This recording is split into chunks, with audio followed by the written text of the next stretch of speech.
All right, this is Destiny. Hello, welcome to our monthly meeting. I just wanted to remind you all the code of conduct for today. Please follow it. Be respectful, be kind to each other. Do you all agree to follow the code of conduct? And everybody's saying yeah. So here's our beautiful group, the WG group. I'm the new co-chair, Destiny. Hello. And everybody's cheering. Thank you. We have finally published our new 2 resources, best practices for inclusion and welcoming people to conferences. And when you attend conferences to present and you're not provided appropriate accommodations, what do you do as a deaf person? If you need accommodations and the place that you're attending, the conference that you're attending is not providing the appropriate type of accommodation. So those 2 resources are now published and ready for people to use. We also got a spot on, we got a contribution on the CNCF website. So that's really exciting.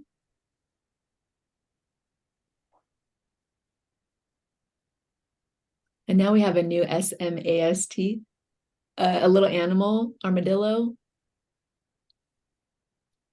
You still need a name for him. So we're taking any suggestions. Right now we have Deafy, DEAFY. And then we have ally or A11Y, which is a play on the word ally.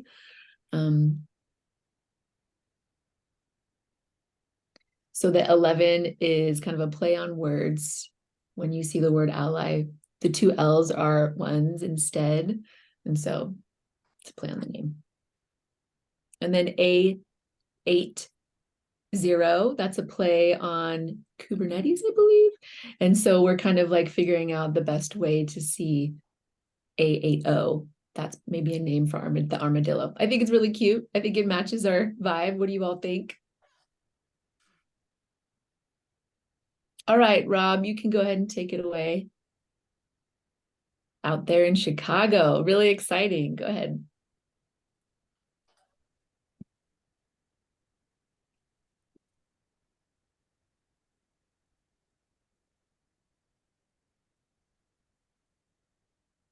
Are you ready, Rob? So, oh, yeah. Oh, sorry. Yeah, it's me. Okay. Yeah, take it away. Go ahead. All right. Yeah, I was typing in the chat. So I was wanting a show of hands about the last meeting, what you thought, etc. So I'd like to have more people vote and comment and for the next meeting that we have. So you can drop it in the chat. The KubeCon in Chicago. Yes. Okay. So we've got a lot of 9 people in the working group, and we've got 4 deaf individuals: Destiny, Ian Smith, Jay, and myself, and we'll all be there. And we have other folks flying in from Europe: Amy June, Arlie, and then we have Jay and John here, and then Star of the show, Catherine. Catherine is the star. Yes. Is that the sign for star? Yes, TAR, like stars in the sky. Yes, but she's been so instrumental in this group, so and getting the networking going and getting things set up, and so she's definitely the star here. So she's been tremendously helpful, and so she's the champion of this whole thing. So yeah, thank you. Star. I don't know what the gesture sign is for star. The last thing, what is the gesture for what? Star. I don't know what I have to think about that. I don't know. But anyway, I don't know if there's a gesture sign for star. Oh, star like that. Okay, cool. Different. That's interesting. Interesting. Okay, so anyway, moving on down the agenda. So we'll also have available reserved seats. You can get that online. So you can navigate through the conference, and you can add things online, and so it'll all be online and at the KubeCon. And it's the first time they're providing a more international gestural signed approach to interpreting. So that will be available there. And so it's very, very professionally done. Anytime I've talked with the interpreters at that conference, they're very professional and very quick and very smooth. And there hasn't been a communication breakdown at all. And, there's been no negotiation on what that looks like. So it's going to be on the agenda, and it's going to be accessible, and it's going to be online. So that's going to be really terrific. So that's really nice. So anyway, so we need interpreters, we've requested them, etc. And we had to kind of make our case as to why we did that, why we were requesting interpreters, and try to include sign language interpreters in the recording. So it could be watched online and it could be seen later as well. And so the interpreters, the interpreters aren't going to be everywhere, of course, but where Destiny, myself, Jay, and John will be, there will be interpreters where we are. And the keynote speaker, of course, obviously will have an interpreter, and it will be obviously there. And I don't know about each session. It depends on individual preferences, and some will be attending all the sessions, I think. So, I mean, we're not going to try to interpret all of them. We're just going to follow where the interest is, I think, and by each deaf person's interest and attendance. So AI captioning, auto captioning will be there as well. Let's see, and we'll have that ready on site as well. The keynote will be captioned and interpreted. And I don't know about breakouts. There'll be some surprise breakouts, but I didn't know about that. So anyway, so I guess we'll be seeing the captioning on YouTube later. But and they're going to be recording it and posting it to YouTube so that it can be watched at a later time by someone who couldn't attend, and the captions will be there as well. So we'll do some breakouts. And so we haven't really set where the deaf and hard of hearing and interpreter folks are going to meet yet and organize themselves. So we'll go and talk about who's going to go where tonight and get the interpreters on board with all that. So we're going to meet in a central area somewhere. We will get that organized. And okay, so there'll be 4 speakers at KubeCon, 4. So that'll be really terrific. And I guess I should add one more, but it's not official. The next one is not official, but there's going to be some lightning talks. And that's more or less like what Destiny has already been through with KubeCon. And so Destiny is going to kind of run that for that. So that's great. And I'm nervous. yeah, are you able to see everything all right? Have you seen everything? Malad said, I missed it. I was working. I wasn't able to see it. Oh, sorry. But anyway, so they recorded it. On YouTube, Destiny saying. And Malad saying, so we can watch it later on YouTube? Yeah, we can see it on YouTube. Yeah. So yes, those will be posted on YouTube. Destiny says, I'll send it out to you all, but don't send it to your network because we're waiting for KubeCon to be finished, and then we'll show it publicly. And but I'll share the link with you all to look at it before we do. Awesome. And the keynote, Destiny's on the keynote stage, which will be tremendous. Whew. So that's awesome. Yeah. And Destiny, and again, Destiny, what's new, and Destiny, Ian and Jay, and Catherine will be up on the platform. And there'll be a deaf engineer, I think Midori, was that correct? And then there'll be some deaf engineer. Thank you.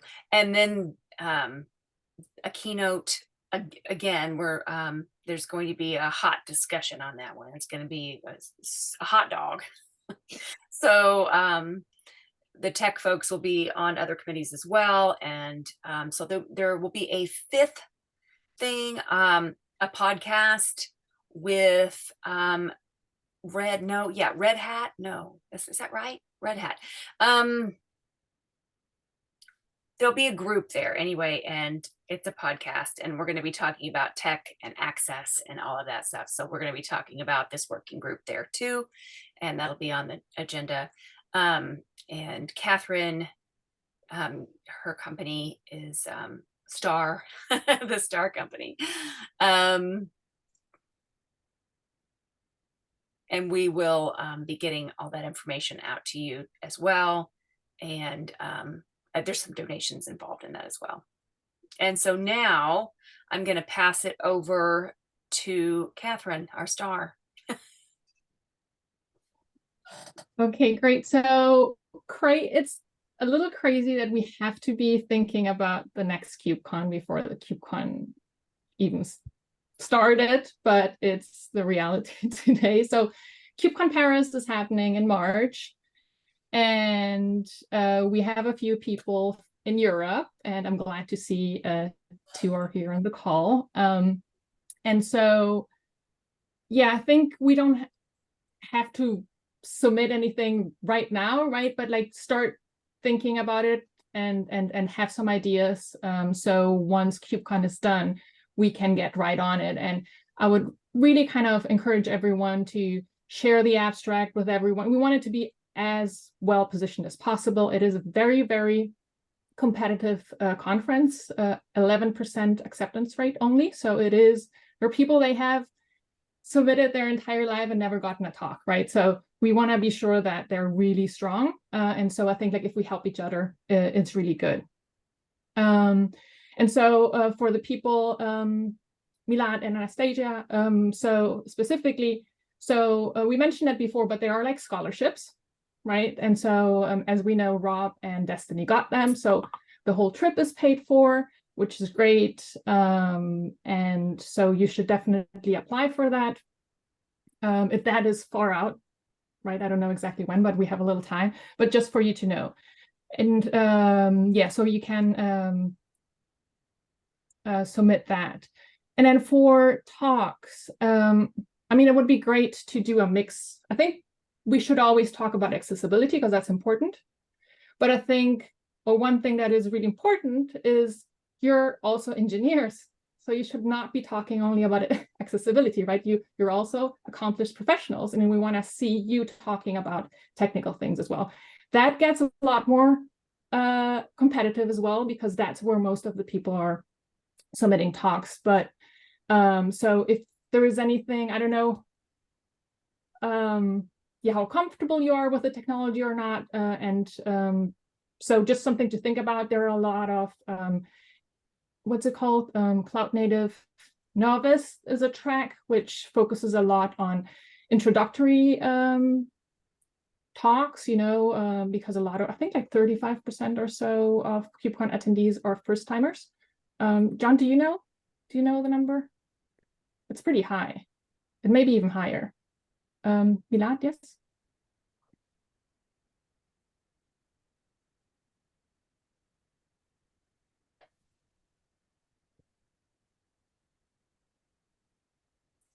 So I want to ask you, Catherine, so you're saying that, oh, I can't spell it. Okay, KubeCon.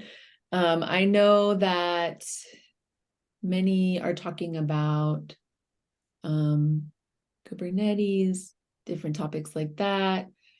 To be honest, I'm currently working the front end. That's where most of my experience is. So I don't think that it's a real good match with my skill set to talk about those types of topics. They might not accept my personal skill set as a topic that I submit. So how confident can I submit, or how can I submit something that's really related to my skills that would have a competitive edge? Excuse me, Twitter. Well, I would say probably if that's not your skill set, what makes most sense is probably just to focus for now, at least, and more on the accessibility side and the work that this group is doing. And I don't know if you're ever interested in, because it is a Kubernetes conference after all, right? So people have to kind of know the technology, and you would be competing with people who are very proficient in that. So yeah, and I know one of the things is that there are very few people that we know of that are deaf in Cloud Native, and that's one of the things that we want to change, right? So maybe we just start with more accessibility talks, and as we identified people with those skills, or as people within this group who started to get to know the CNCF and the ecosystem and start building those skills, we can go to that, right? So, but yeah, I mean, some ideas anyways, unless you have like another thing in mind, but I think it's probably rather difficult if you don't have just the skills, because Kubernetes is at the core of the conference topic, right? So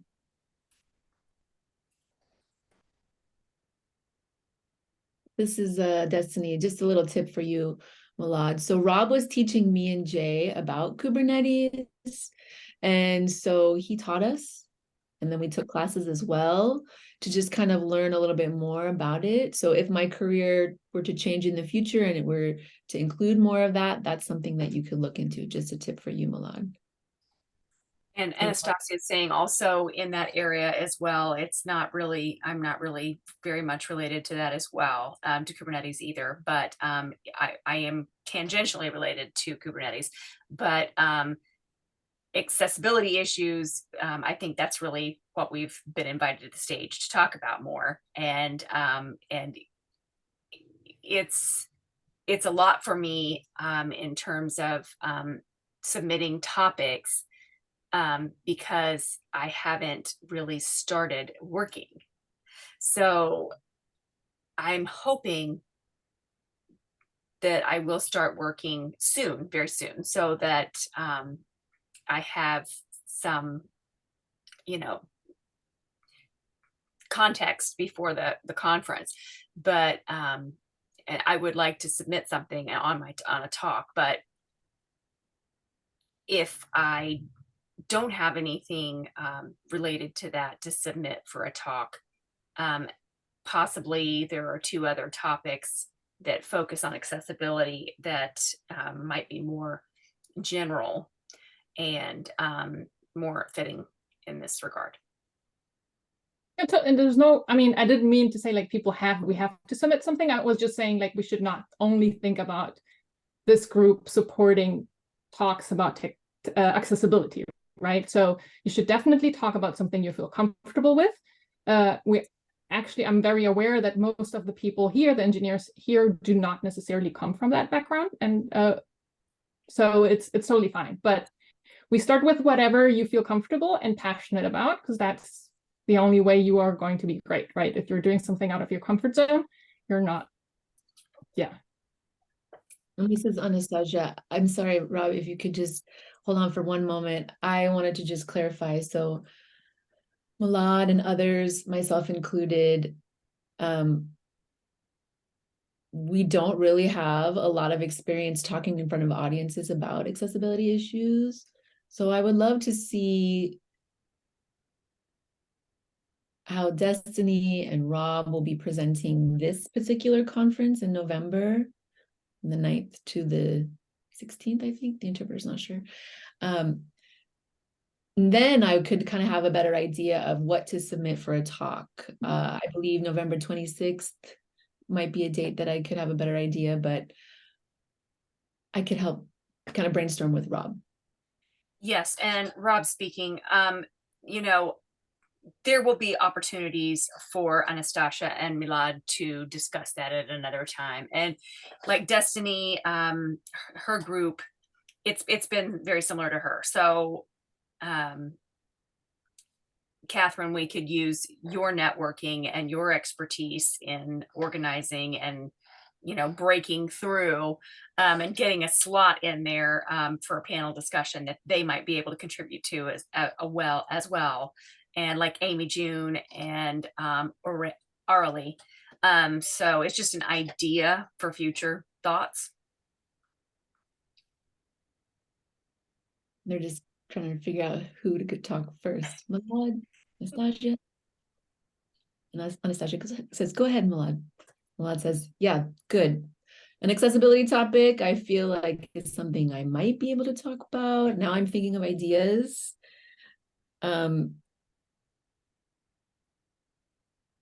I don't know if it's the same all over Europe, but I just want to say that the experience here is different than America. In the US, everyone is, deaf people are required to use interpreters when they work. That's what accessibility means there.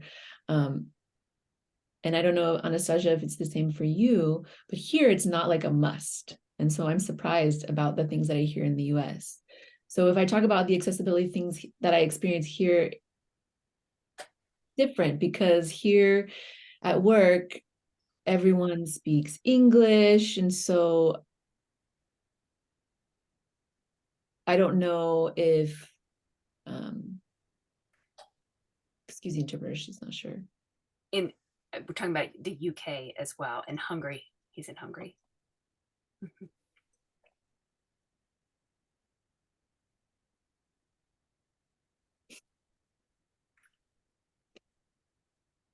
So Milad's saying, because of the differences in accessibility and working with interpreters and working with employers and accommodations and how they are different than American accommodations, you know, I don't really understand how to necessarily frame this conversation and if this is a good topic, because maybe I could present about this in Paris, but I'm not quite sure how to frame the content.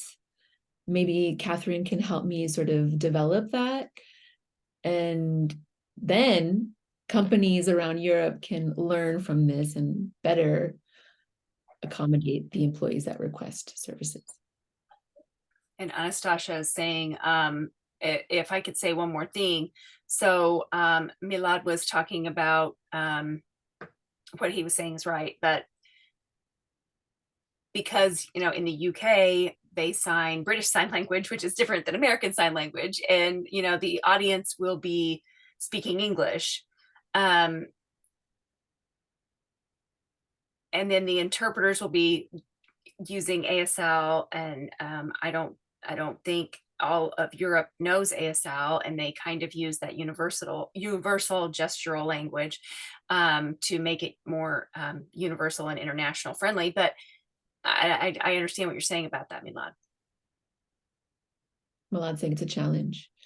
And Rob's saying, you see, Catherine, there may be more of a language barrier across countries between deaf folks than people who are hearing and deaf, because the hearing folks will be using English as a default language. It'll be really easy to understand each other, just like, you know, Korea, for example, everyone will speak English if there's a conference there. But here we're talking about ASL, BSL, International Sign Language. And so now we have a mixture of different signed languages. And then you'll notice that people will be using a pidgin of those languages, sort of fusing some of those languages together. It's funny, but interesting to navigate. Yeah. So I'm not sure. I haven't really thought about Paris yet, but I know that that is a thing. And one thing that is important to know, so it's like in the US, it's a North American conference, so ASL is definitely the language that should be used, right? English is the international business language, LSA is not. So there's a difference there. So I'm not really sure, and that's something that I wanted to discuss with the group. If it's in Europe, we have to adapt to the European market. We cannot say, like, just because the CNCF has a headquarters in the US, we're going to impose ASL on everyone if ASL is not the international business language for deaf professionals, right? So we have to think. I don't want to get into that discussion yet. So that's like something that we probably should discuss and then come with a recommendation for the CNCF, because that's our group is basically the expert group that will recommend what to do for the CNCF. But I believe it should be like what makes sense for Europe, right? Because it's the European conference, just as the North American is the North American one. So they should be different. They're for different audiences, and the language should reflect that. So whatever that is, I was thinking probably international sign language, but I don't know. So we'll discuss that after KubeCon North America, and whatever we all think, but especially you guys who are in Europe, you should kind of tell us what is the right language, right?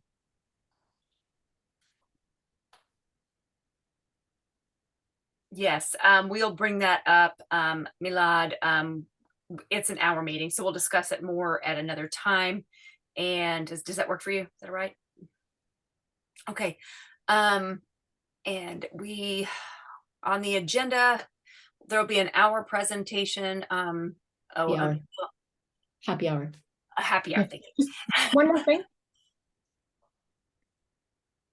Regarding the accessibility topics. So I think like when you're thinking about it, you don't really have to start from scratch, right? I think one thing that we have to first educate people in general is like, what does it mean being deaf in tech? What are the challenges? Because like people have no idea. We're really just starting. So I think one panel discussion where we really talk, like we have deaf speakers, and we just talk about like, these are my experiences. These are the challenges that I have. This is what it means, like just educating people. So it's just talking about your experience. That is super important because people have no idea. Most people have never ever talked to a deaf person in their life, right? So they have no idea what you're dealing with and what challenges you have, what opportunities you bring, like no idea. So I think like that is something that is probably not only one topic. That's something that we have to like repeat over and over again, because it's not like the whole world will watch one talk, right? So it is really important. I think that's the foundation, kind of educate people on that so that they understand the community in general. And then the other things are like, what are the things we've worked on, right? Like we can present, now we have recommendations for conferences, right? We can talk about the resources that we have created, the conclusions that we have made, why it's important, why other people should know it. So it's not like you have to come, like if you have an idea out of the blue that has nothing to do with with our work, but has to do with accessibility, sure. But we should also promote our work and talk about that. So that may make it a little easier because we have resources there, right? We have put a lot of work and thought into it. So those are all topics, because it all starts with the resource, right? Like we create something, we put some thought into it, everyone chimes in, we're all happy with it. And now we have to, I call it like evangelize it, right? You have to go and just educate people, make sure that people know about it. And like talks are one tool to do that. So maybe that makes it a little less scary because we have some stuff now and we'll be working on more and we will have more by Paris.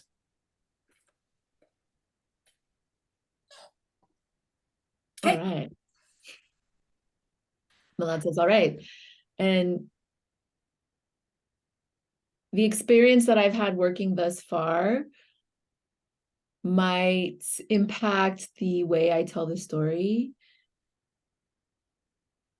And it might impact the way that people receive my story, and I can share my struggles, how I've learned to do my job.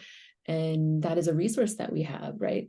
And so that can help, I think, develop the content for that talk. And Catherine can help me, Rob can help me develop the content too, maybe brainstorm some ideas.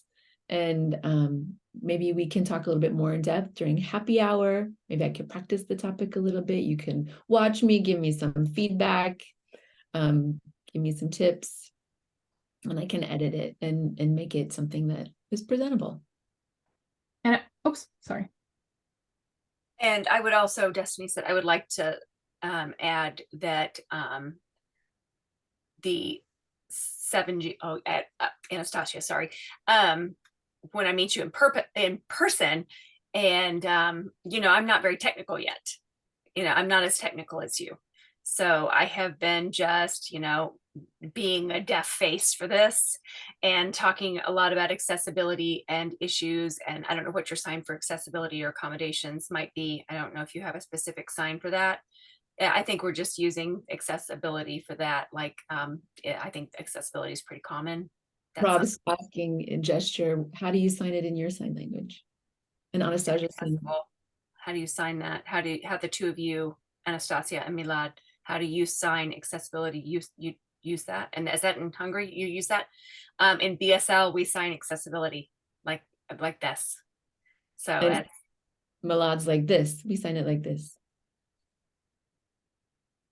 So like there's a barrier and then you finally like a breaking through and freedom. Got it. Okay. So that topic really is the thing I'm trying to show for people to see that I am a deaf professional and we need that accessibility, and that it's critical and key to being able to do our work. And if we're going to be professionals working in the tech environment, accessibility is key to that. And deaf people are in tech. You know, I am here, and we are not missing from this conversation. So that is something that has been really important for me to emphasize. And even looking at the lightning talks, you know, I mean, it's people don't know that deaf people are even there. And it's going to be new to them to even see deaf faces represented there and watch us signing and learn about the very basics of deaf people in professional spaces and in tech spaces, and focusing on educating everyone, you know, globally, you know, that the deaf people are here and we have needs of accessibility to make it work. That's our goal right now, is just to be present and be deaf faces in the room. Oops. Yeah. Real quick. So one thing that is really cool is the fact that there will be interpreters during the keynotes. That's when everyone is going to be there. They're going to be on screen. So it's going to be very clear. No one will not see it. So I think that's really cool, because it's like, it's a huge stage. It's a huge production. You will see it's really cool. And they are suddenly, you know, so it's like, if you have just like 2 people walking around among 8,000 people, you know, 2 deaf people among 9,000 hearing people, you will probably not notice, right? But if you see, like now where people are going to see the interpreters on stage, it's going to make, it's going to make a difference, because suddenly it was never like that. So I think that's really cool. And the other thing that I wanted to say, like, I mean, we gave the CNCF and the Linux Foundation the recommendations, is it 2 or 3 weeks ago? And they made this possible. So I think this is amazing too. So I did not expect it to be like, for them to really kind of put so much effort into it. So I think it's just really amazing. And I hope that you feel the support from the community, because it seems to be really there. So I just think it's amazing. It's like, really, was it 3 weeks ago from Destiny that we gave it to them? I don't know, or maybe 2. I don't know. It's cool. It's pretty cool. Anyways. Really is. They're nodding. Yeah. Great. Yeah. Yeah, I've enjoyed working. Oh, what did you were saying something? Well, I was saying, I'm sorry, my internet's a little bit glitchy. I'm trying to follow with the captions and the signs. It's really glitchy. I'm sorry. Hopefully I'm able to continue following.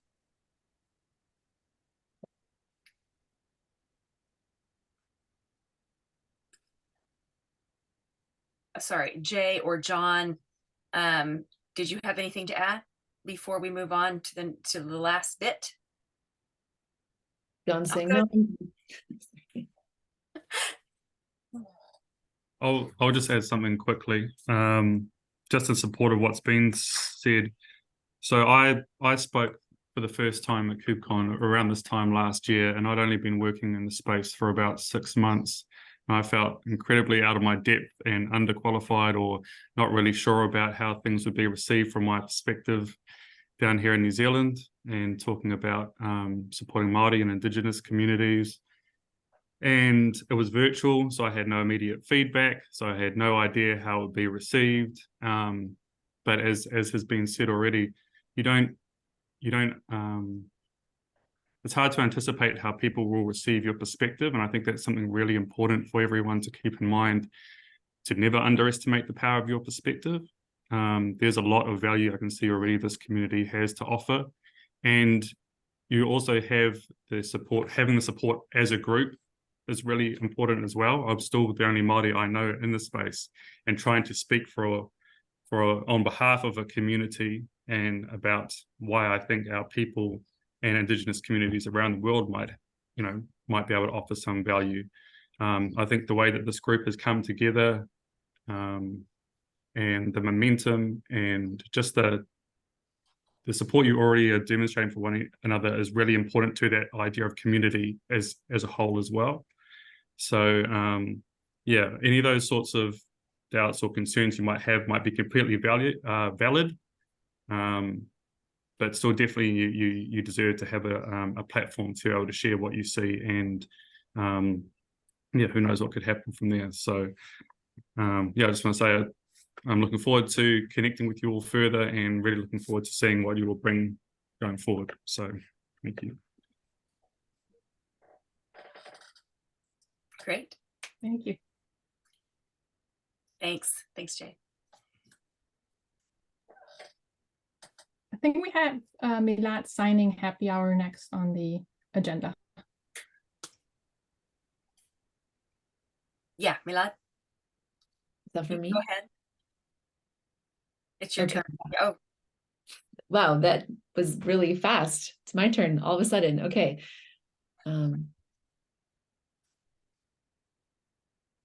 I'm trying to see what I wrote. Hold on one moment. Let me pull up my notes.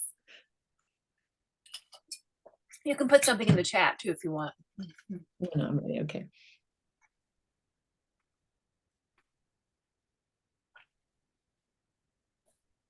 I hope to see people joining this happy hour this month. We're learning lots of different words, lots of different technologies, lots of different ways that people are doing things. And I hope everyone else is learning as well. I wish we had opportunities to learn more like this on an ongoing basis.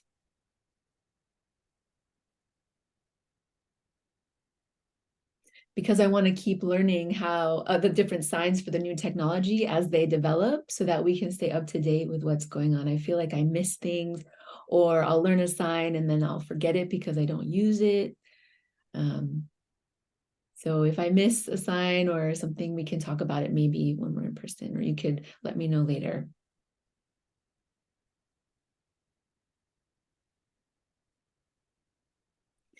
So I wanted anybody to feel like they could bring a topic up during happy hour to talk on it, whether it's tech or not tech related.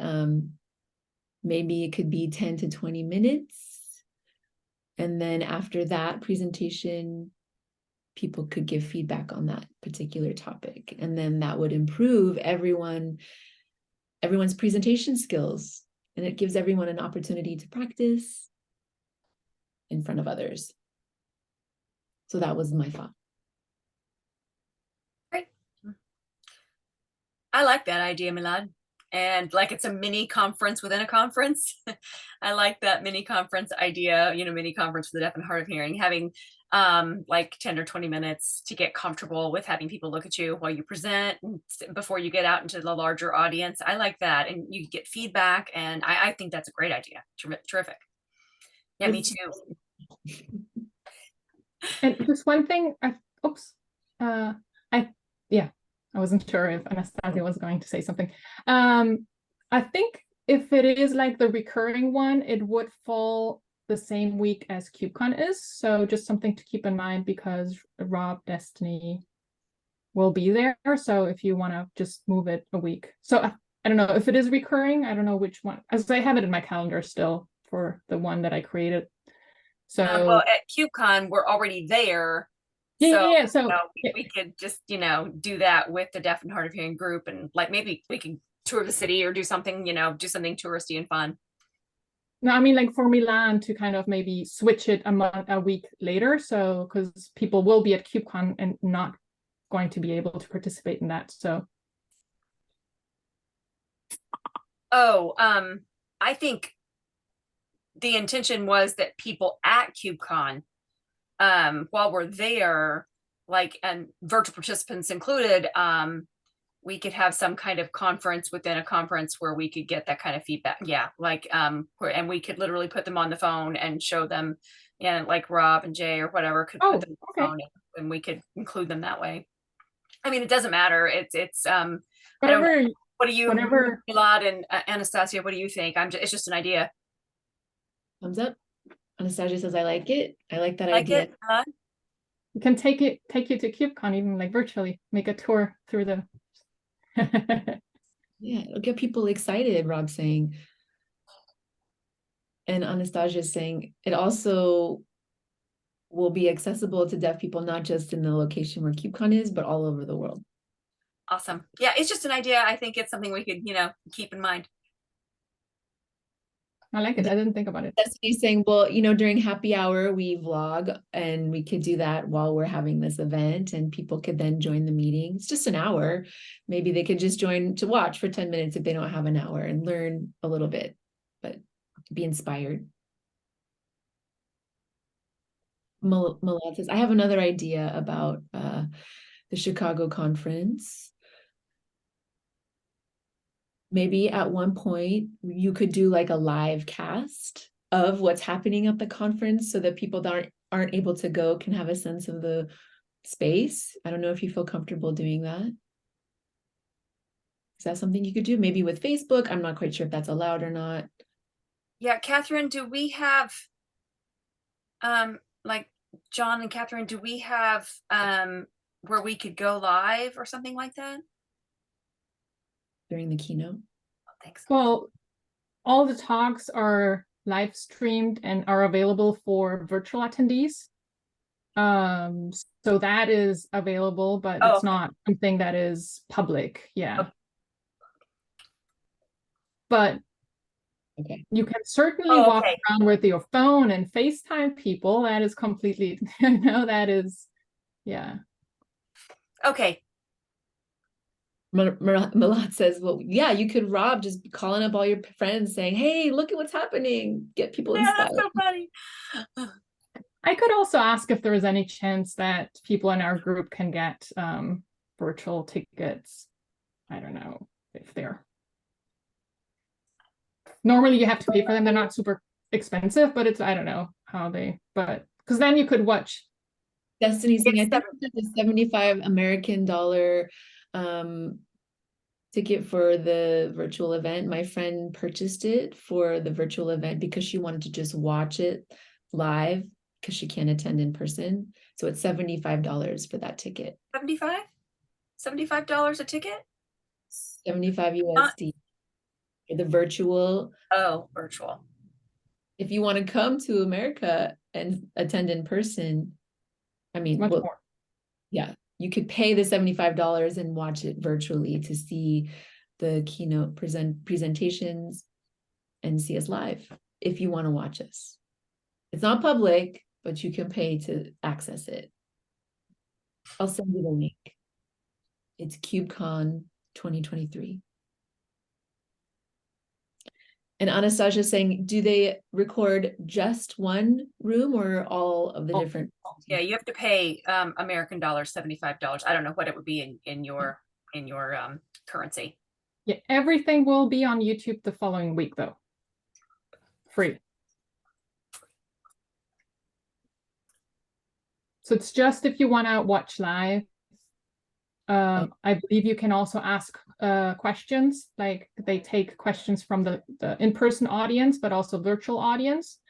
So that's kind of like the difference, that you're there live, but everything will be available after the fact.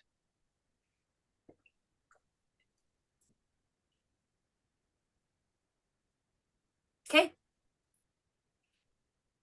And then someone had like, oh, Rob, you had some crash course stuff? Crash course on Kubernetes? Oh, yeah. So I teach the Kubernetes here in at my company, Slalom, just showing the sign name. So I teach Kubernetes here, and it's about a 3-hour, maybe 4-hour session. And I can teach anyone who's interested in Kubernetes, who wants to learn about it. I'll teach what it does, how you can stand up a cluster, how to do a Docker. Oh, right, you got to add a Docker too. That means that probably be a 5 to 6 hour class, which I then think you might want to split up into pieces because that's quite long. And then I can teach any deaf or hard of hearing person that's interested in watching. So just a heads up, this is something I do online. I can do it at KubeCon at the same time or at a separate time, either way. Where do you teach it online? Online. And is it your company? Is it virtual?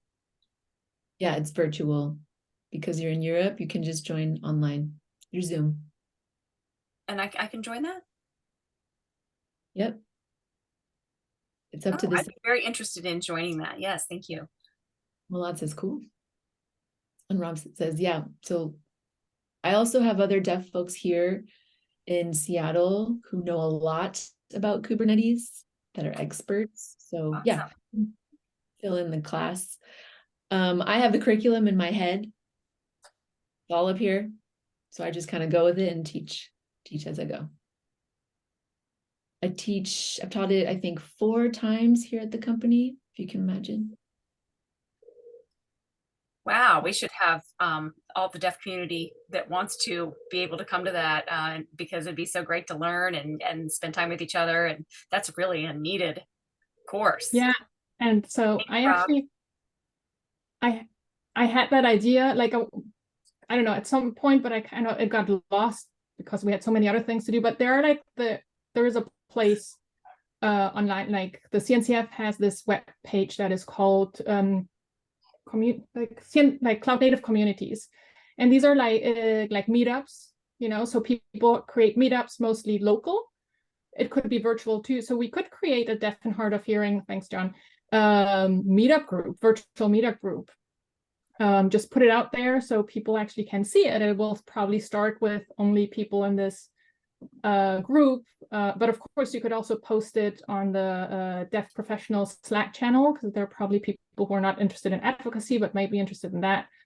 So I think that would be really cool, not to do it like in a closed thing, like probably at the beginning it would be just people that you know, right? But it's some people, some people might just discover it, right? And then more and more people may join. And that would be a different way of growing the deaf community in Cloud Native, because again, not everyone will feel that excited about the advocacy part, right? But they may be more excited about the learning about Cloud Native. So we should definitely do that. This is Anastasia. I like that. As I feel like technology people like to interact with other people with the similar interests because they share ideas and grow. So I'm just going to request a Love page. this tomorrow night, you know, here in Hungary. There's a meeting. I guess we've already discussed it, I think. But there's a guy here that is going to discuss how interpreting and captioning and all of that works and what the process looks like. And so tomorrow I will go. It's near my office. It's not far at all.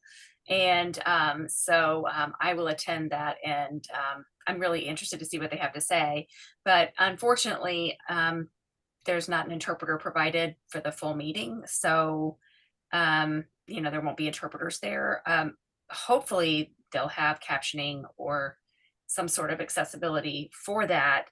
But, you know, I'm happy to go either way, just to see what I can see in terms of, it'll be my first time here in Hungary seeing that. So that's really cool for Cloud Native stuff.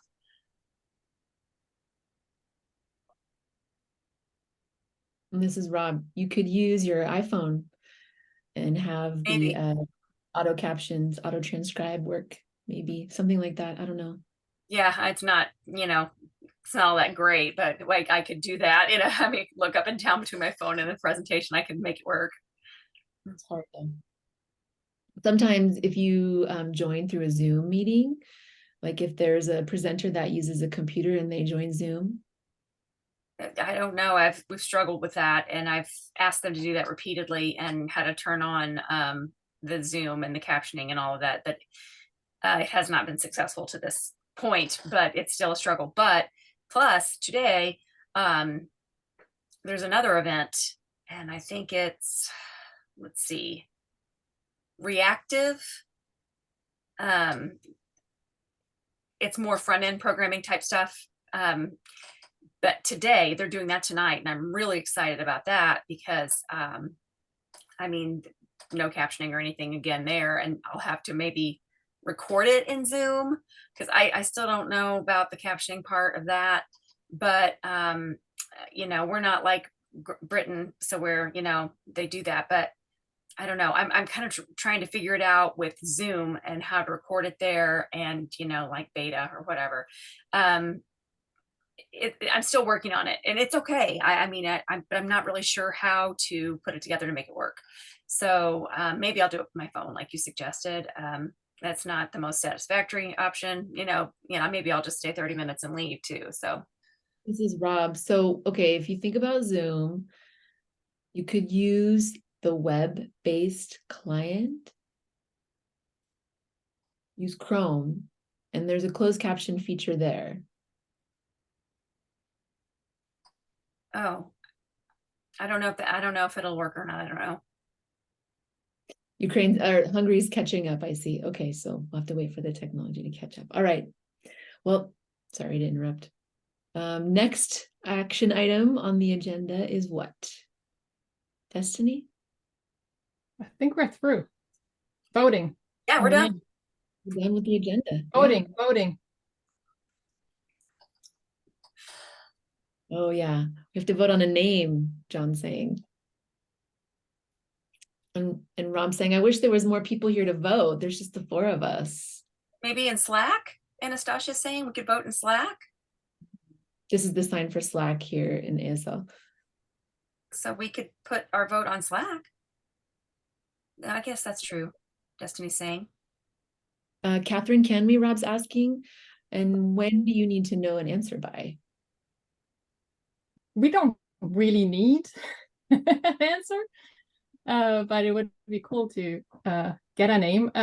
I think Milad knew how to make Slack polls. I haven't really done that, but he did like some tests. So it's basically just putting the names. Oh, that's all you need to do, John? Yeah. What's the topic? I'm sorry, what post? For Milad? the name, voting on the name. Do a poll. Yeah, we can just create that. We just put, yeah. See, we could, or we're not going to vote now, or we're going to vote later. Is that what we're saying? Destiny's saying, so you make a post on Slack, Milad, so that everyone can vote. Oh, okay. And okay, so the topic is the animals, the name of the animals. Okay. I So can do it. I can do it, or okay. Really, I've been so busy. I didn't catch that. So okay, yeah, I'm happy to do that. I volunteer. I can do that. Okay, sorry, I didn't want to put that on you. It's just, but John just shared how to do that. So if you want to, I can do that too. But happy if you do that too as well. So if you're too overwhelmed with work, whatever you want. Okay. And the names are in the agenda, right? Great.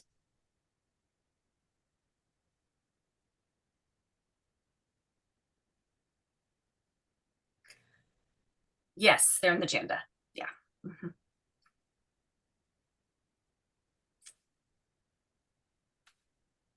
I think that's all we had, right? Any? So I have a few questions if we have time. Just some like signs that I saw today that I don't know. One of them was, I think it was like this. I think you said it. It was like this. Yeah, what was that? Time. Oh, okay. So time, same. Okay. The other one was, there was a lot of this or this. I wasn't sure. Oh, that's the name sign for Milad. That's his name sign. Oh, okay. Okay. I was like, I thought like 4 times. I'm like, what is this? Okay. I think that was all of the ones. And Destiny's. Have I been signing it wrong? Your name's Destiny, like a D, like Milad and Rob, and then Catherine now is a star. And do you have a name sign? Me? Do you have a name sign? Jonathan. Jay. Yeah. Okay, Jay. Okay. My brother is deaf and he's older than me. And so I was really young when I was given my signs. So I thought, Jay, fine. Awesome. Another one was, is that G? Is it the same? Oh, 7G is my name sign, Anastasia saying. because my full name is so many letters, that it's like my home sign. So there's 7 letters if you take out some of the other letters and use my nickname at home. But so 7G is just like the abbreviation for Yeah. my name. So That's where the Kubernetes folks got it from her. is it the same? Yeah, it's like the letter G.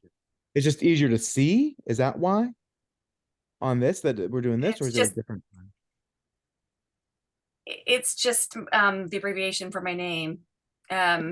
In Hungarian sign, they used it, and in America, in ASL they use G, and anyway, so you can sign it if you want, 7G or whatever.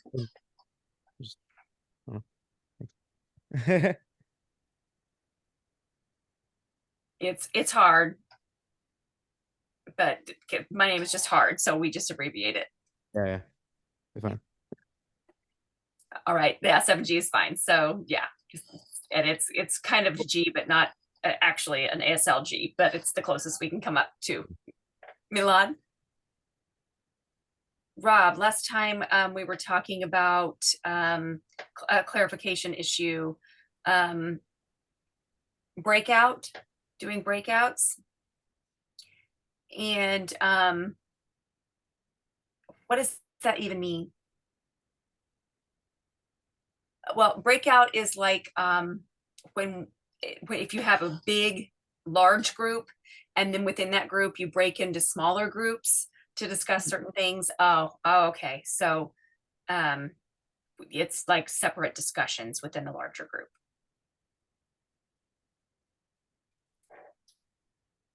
So are they talking about the same issues, or are they talking about different issues? It could be the same topic or different topics.